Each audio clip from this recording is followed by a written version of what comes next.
Greetings, Lucky Legends. My name is Lucky. This is Lucky Lad TV. I'm your host for this video, and today we are joined by a good friend of mine, Mr. TheeMikeyJ. Introduce yourself. What it do, folks? It is your boy TheeMikeyJ in the mother place to be, and I'm just happy to be here. What's going on? I am hyped to have you on here. I don't know if you remember this, but a few months ago, I called you the godfather of the Pokemon YouTube community, and I stand by that. I don't know about all that.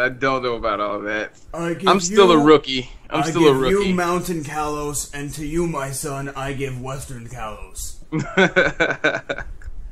But one of the cool things about you, in relation to all the other people that I've interviewed, is you are one of the people who does, like me, a variety of content. Like, you do a lot of Dragon Ball Z stuff, but you also do a lot of Pokemon stuff. You're not just Pokemon. Whereas, up until this point, I think most of the people that I've interviewed have been just Pokemon people.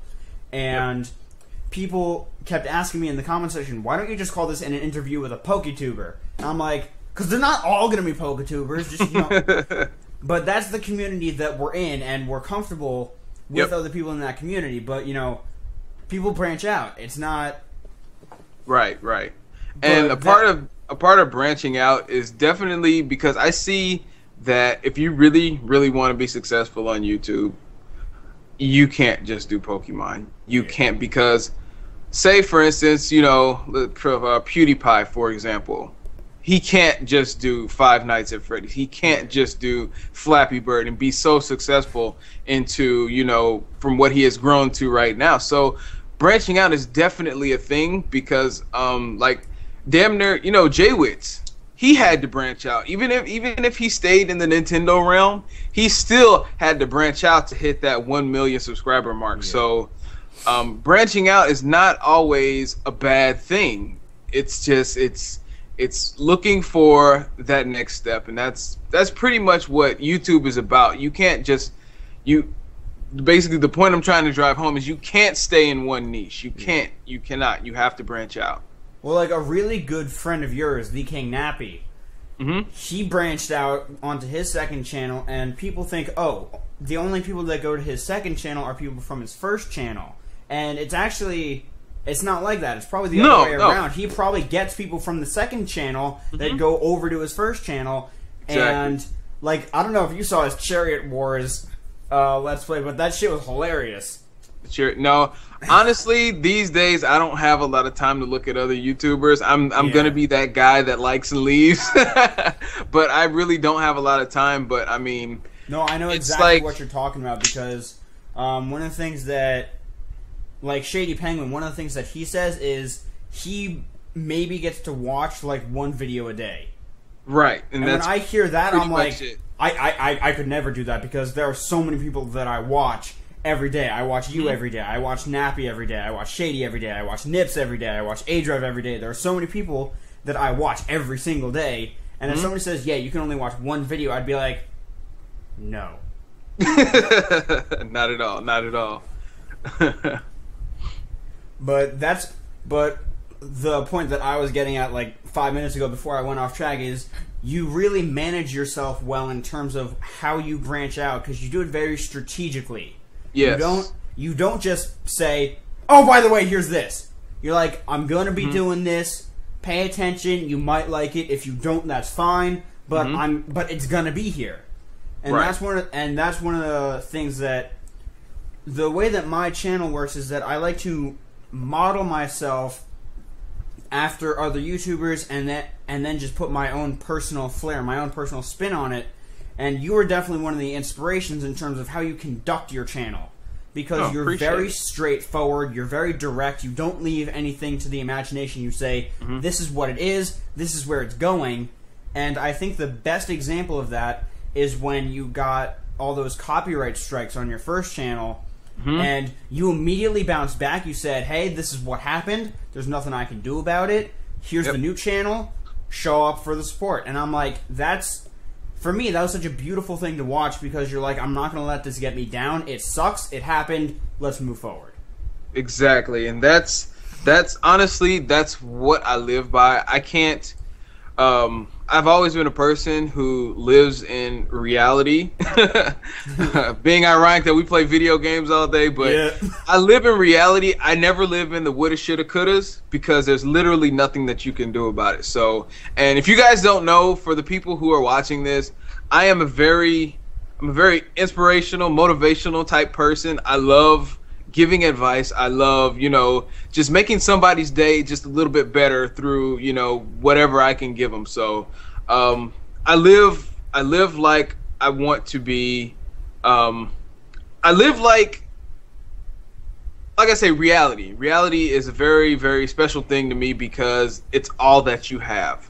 Living in something like denial, being a pessimist, being just mad at the world for absolutely nothing, it wastes energy, it wastes time, and it does not move you forward. I'm all about moving forward. So right now I'm sitting at 1.8K, soon to be 1.9.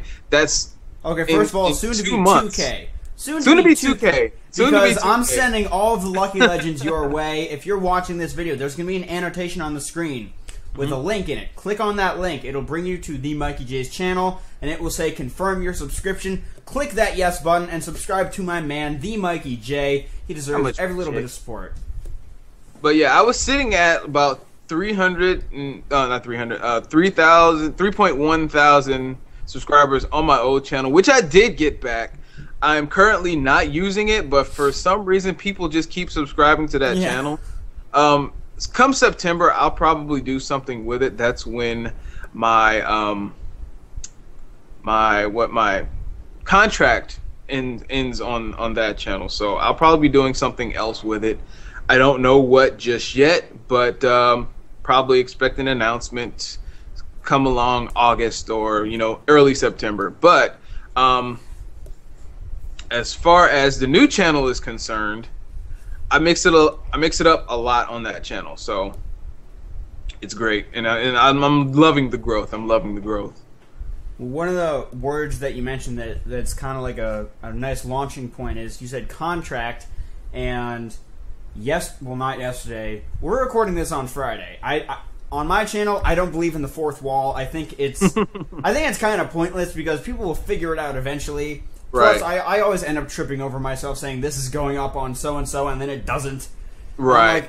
And I'm like, whatever. I'll just break down the fourth wall. But we're recording this on Friday. Yesterday, on Thursday, I put up a video saying, as an announcement, I'm partnered with Fullscreen, which I know is your network, and on the other channel. On the other channel, I know. But to the same extent, I know that you've had a lot of great experiences with them.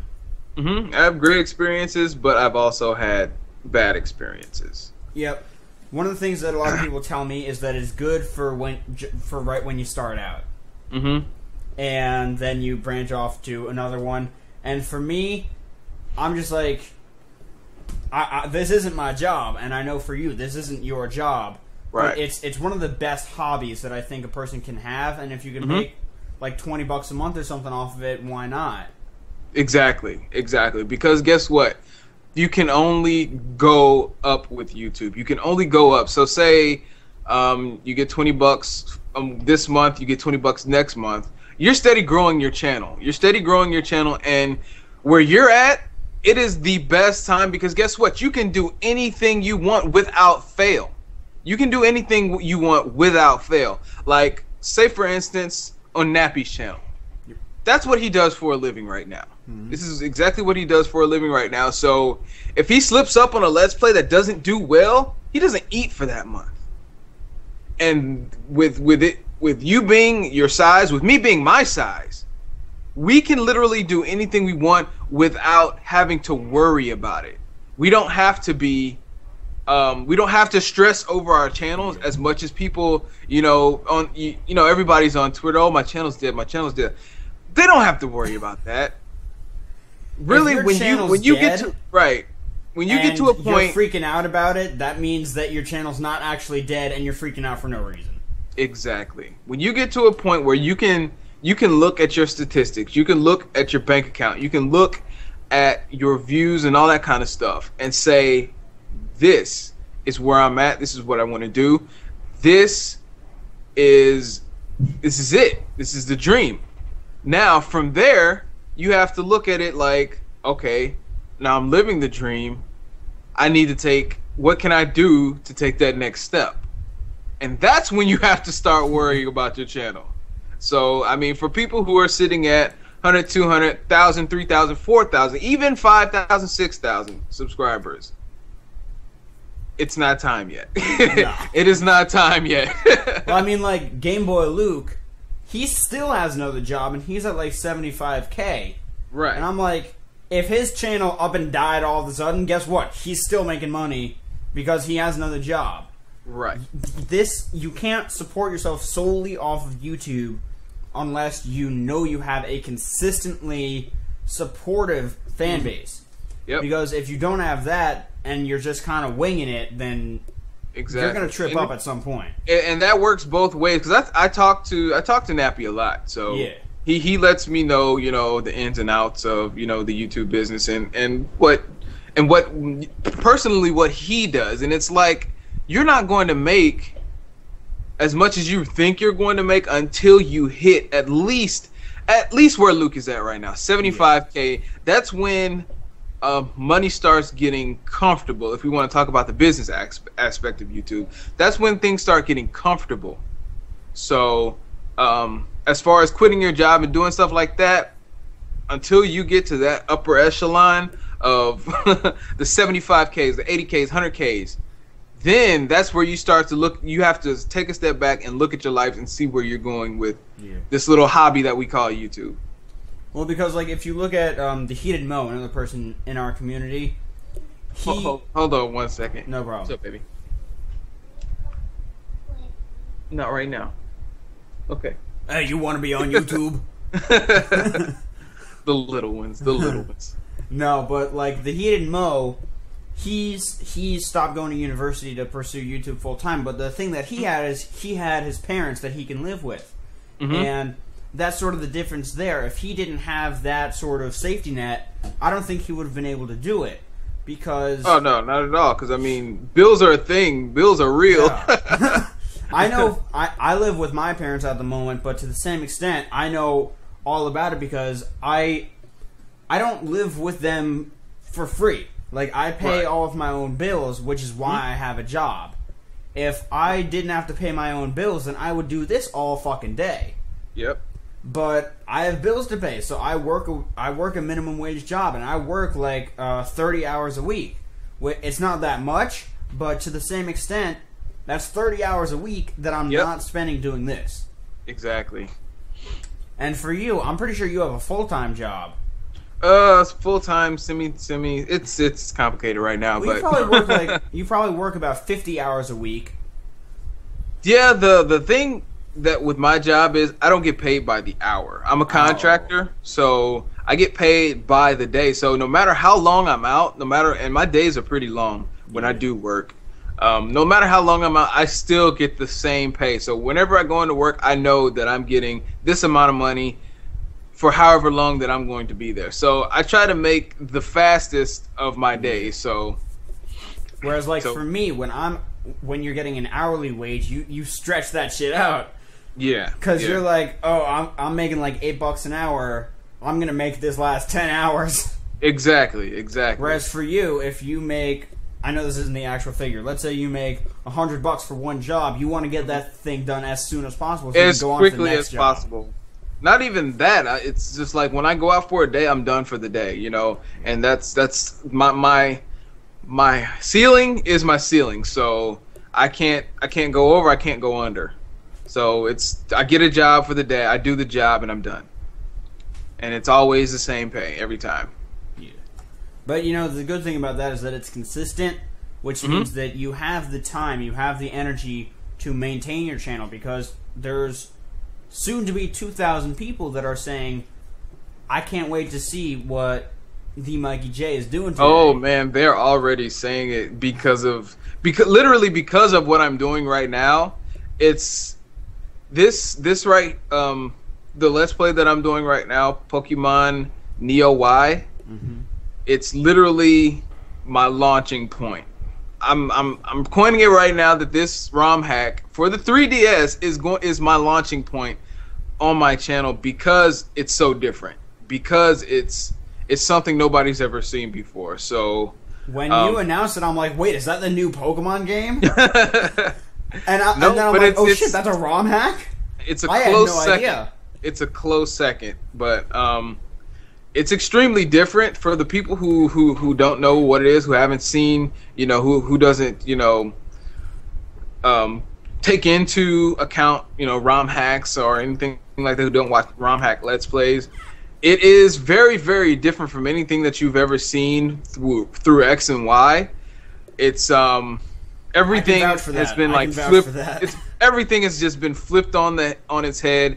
The learning curve is very hard. The experience curve is very hard, and the trainers that come at you are just over the top.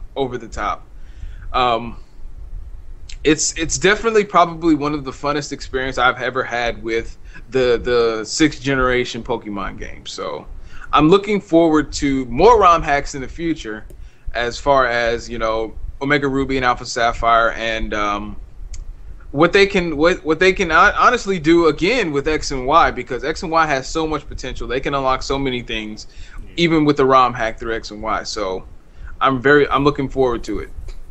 And I'm sure myself and countless other people are looking forward to seeing that as well on your channel, on similar channels like it, mostly on your channel. But hopefully. But one of the things that, and my guess is at some point you've addressed this on one of your channels, is, and I think it's important for people to know, because like I say in most of these interviews, the main point of this series is so that people get to know you as an individual, not as just a person that's on their computer screen or on their phone screen or on their tablet screen and so on and so forth. It's that you are an actual person with an actual life, and if they don't follow you on Twitter, they don't know that. But so this is kind of like the in-between point where I can say, well, what is it about you that people should know? And, like, for example, why did you get into this community? Because nobody gets into the community for money. That's stupid. Right. So my question to you is, what brought you to the Pokemon community?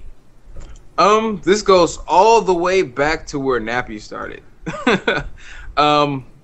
As most people would know that me and Nappy, we used to do Call of Duty, separately on our channels, but we belong to the same network, Yoush. And I followed Nappy. Nappy was, he wasn't getting very far with Call of Duty, and neither was I. And I think one day him and Twit started playing this Pokemon MMO. It was, the one from Gold and Silver that you can go online with, and then you can battle other people. It was great. I think it's still around today, but they started playing that, and I was watching it, and I was like, wow, so many memories, because I used to play Pokemon religiously. Pokemon was my thing until the Xbox 360 launched, and I got into Halo, and then from Halo, I jumped to Call of Duty, and I had a clan and everything, me and my brother and a couple friends from, over the internet, and I just got into Call of Duty like really heavy. And then one of my clan mates, Mr. Blackout, he had a he went ahead and he made that jump to YouTube from when the first Black Ops came out, and you used the dolly cam and all that kind of stuff. He made really great cinematic content. And I was like, damn, I want to do that. So I went and got me a hot hog, and I started doing Call of Duty commentaries, and and at this point in time, YouTube was great. This is when Yoush just launched and everything, and everybody was kind of getting a piece of the pie. Yeah. But then as time went on, things became more gimmicky with Call of Duty, and there are some people that just wasn't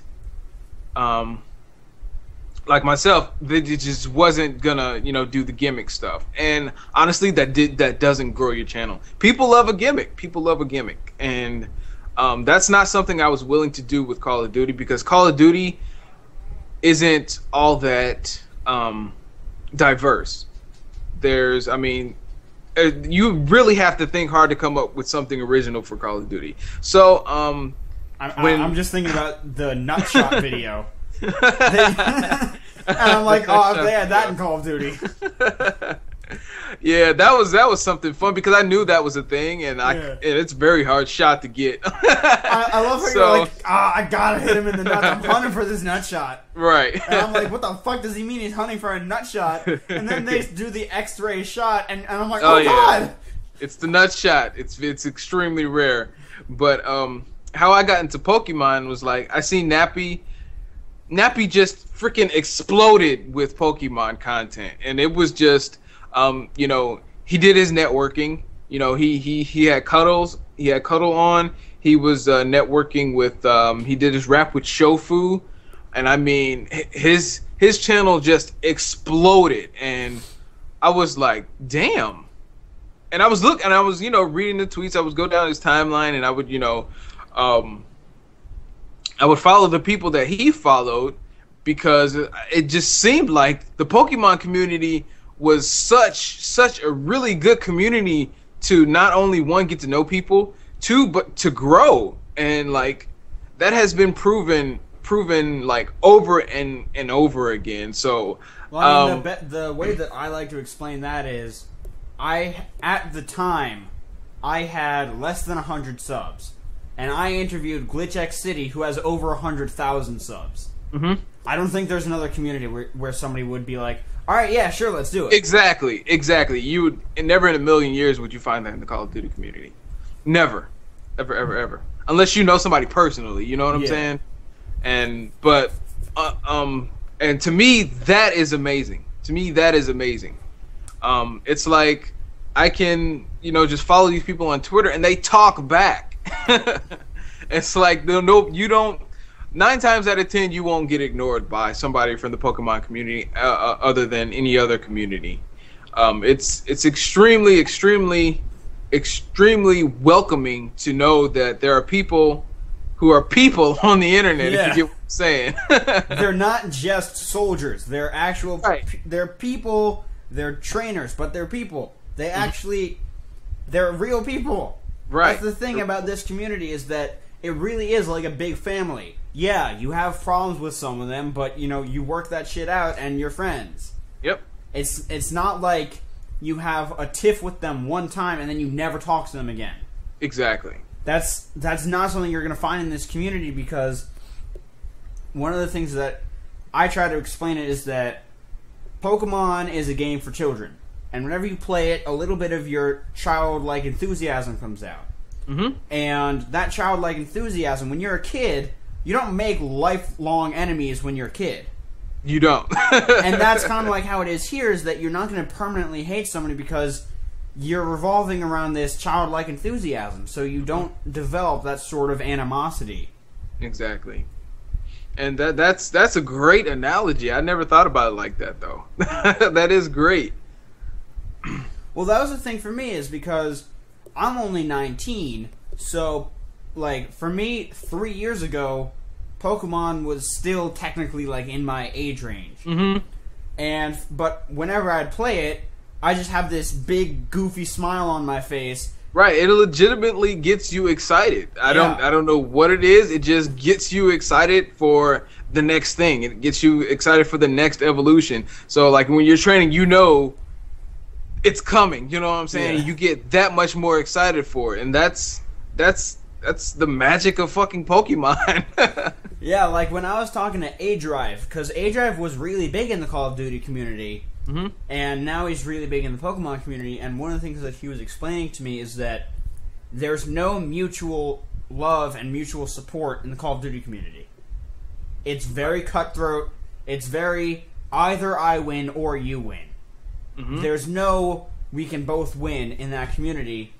And when in this community, it's like we're both getting something out of this interview. You're getting some exposure on my channel, which is quite minimal, but I'm getting exposure from all of your people, and it's not like I'm using somebody or they're using me. It's like we're getting something from one another. Like mm-hmm. even if you're battling somebody, doing a Wi-Fi battle, guess what? It's mutual exposure. Exactly. Yeah. And I mean, and the thing with the Pokemon community, winning isn't everything. Yeah. Winning is not everything. More than likely, people will gravitate to your content just because of your personality in this community. Now, I understand with Call of Duty, winning is everything. Yep. And people who have good gameplay, people who have, high kill streaks and all that kind of stuff. 360 no scopes. Right. They get all the shine. But as far as the Pokemon community is concerned, your personality has to shine through, because guess what? It's Pokemon. Yeah. People have seen Pokemon over and over and over again. It's what you can bring to the table that makes them it's what separates you. It's what separates you, and not only that, but I'm trying to figure out the word here. It's makes them decide whether they want to stay or leave. So, because like I say, you can only do so many Blaze Black. Right, you can only see and do so many Blaze Black ROM hacks before it gets old and boring. But if the content creator, if they make it new, if they make it fresh, that's what makes people stay. So, and that's the biggest difference in the Pokemon community. It's the personalities of the people. Yeah. Because like if you look at it, the people with the really mundane personalities that they're not really into it, they're doing it because they think they could be successful, they actually do worse than those who are so unsure. Like, if somebody thinks that they're gonna be super successful because they're really good at it, you'll get to a certain point because people will be interested in learning from you, but to the same extent, nobody's gonna enjoy watching you. Right. They're gonna be like, okay, those are the plays he made, okay, that's all I need from them. And they probably won't subscribe because they don't need to subscribe, because they don't care about the updates. They're just like, oh, I need to know how to do so and so. Exactly. That's and and I also did tutorials on the my old channel, and I'm thinking about bringing them back. I'm not sure. It just depends your on OBS tutorials and your Premiere tutorials saved my ass. Because I opened up Premiere and I'm like, yeah. Shit. That's exactly my reaction when I opened up Premiere the first time. But it's like you when you do something like that, when you try something new, you can't be afraid to fail at it. You can't be afraid to fail. Or like, it was even better when I opened OBS. I'm like, what the fuck is a global source? Yep. And if you really get into OBS versus XSplit, you'll find out both of them are exactly the same, but they're just named, their scenes and all that kind of stuff are named differently. It's pretty much the same. Well, like, the thing for me is, I originally tried using XSplit, but my computer's a little bit older, and it didn't actually have the 3D software to handle XSplit. Okay. So, but it can handle OBS. So originally I bought XSplit, and it's like, XSplit can't run on your computer, and I'm like, huh, no shit. Right. No shit. I wish you would have told me that before I spent the money on it. But I got my refund and everything, and I'm like, so fuck good. it, I'll stick with OBS. And then I'm like, OBS is easier to use. It works the same, and it's free. It's free. It's free. It's free. It is free. That's the thing, is people are like, oh, XSplit's the best, and I'm like, alright, OBS is also the best and it's free, so weigh your options. Yep. If you're now, I will say one thing about XSplit. If you have a green screen like I do, it is the best for green screens. I'm sorry, OBS does not, their chroma key isn't as good as XSplit's, but I'm just throwing that one out there. Well, I mean, like, for me, I purposely didn't want a green screen because I know for a fact half the time I would forget to put something instead of the green screen. Half the time you would just see a big ass green wall, and they'd be like, did he forget that? And I'm like, yeah, I forgot it. So I made my wall of awesome. And I'm like, you know what, I'm not gonna, for one thing, I can't even afford a green screen because people are like, oh, just get a green sheet, and I'm like, no. It's not the same. It's not the same, but it's kind of similar. Like, it's kind of similar. This one is actually a green screen from I got it from Amazon for like $30. So I mean, depending on your price range, it is what it is. I mean, like, I know A Drive, he uses OBS and he has a green screen, and I mean, it worked really well for him, but to the same extent, he wears a very specific outfit every time. He wears a black shirt and he has a chair that's black. And I'm like, yeah, so that's going to work for him because there's literally nothing else around him. Right. Everything is in front of, well, technically behind the camera. Yeah. Whereas for me, I have all these shenanigans going on around me. My setup changes every fucking time. And it's like, I just can't handle a green screen. I'm like, oh god, there's a dick on the wall. What am I going to do? Dick on the wall. There's a dick on the wall. I don't know what to do. I'm freaking out. There's a dick on the wall. But you know what? You know what will drive people to your channel? And something that I recently just watched at E3. Did you see the I think it was Ubisoft where the guy came out with the little yarn thing, the unraveled guy? Yeah. He was so